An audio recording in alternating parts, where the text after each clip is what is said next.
The park had a vision for a continuing theme in each of their sites. So the work that I'll be doing this summer is very much like the work that I did for them last summer. So the idea was to have kind of a similar motif at all of their sites. And the people that I created in the sculptures last year can be, like, the same style can be used in all of those sites. So there'll be people doing different activities based on the history of the site itself. Yes, so I understand that the art you did before was, I believe I don't remember what kind of metal you said you used, but it was kind of creating the people that may have lived on the property and what they might have been doing during the time that they were there. Yeah, so because of the historic nature of the park and the fact that many of their sites are currently kind of in ruins, there's a lot of rusted metal on, like, throughout those environments. And so we used a specific type of steel called Core 10, which is made to naturally rust to a shell that eventually protects the core of the steel. So it doesn't rust all the way through, but it creates a rusted look on the exterior. And so because of the rusted equipment, we chose this specifically to go kind of within that environment so that it would create a patina that looked historic.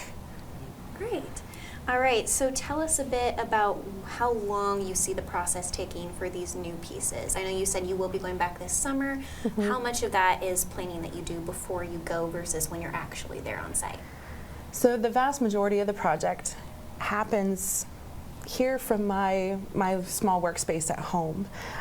We're actually going to do a FaceTime or a Zoom walkthrough of one of the sites on Friday of this week to give me a little bit of a better kind of perspective of the site I'll be working on. If I had all the time in the world and all the vacation time to go and just visit these places, in person would probably be best. But of course I have maps of these sites, and with Google Earth and all that technology, like, I can really kind of zoom in and see the lay of the buildings and what their route or path would be for a guided tour. And so making my best judgment on the location to place the sculpture is pretty easy to do from a distance. When I go back, I'll have files ready. The process that's used to cut them is with a laser, computer-controlled laser cutting of the steel. And so I'll do the designs from here, but when I go there, I'll be kind of observing the cutting of the steel, readying the concrete pads to attach them to, and then we actually stand them up in place. It was a pretty quick process last year. We stood up all 4 of the sculptures I made for the site in one day in a little bit more than an hour. So wow. Everything went according to plan. I had made a plan for those concrete pads that they're attached to, and we were able to move them into their positions with just manpower.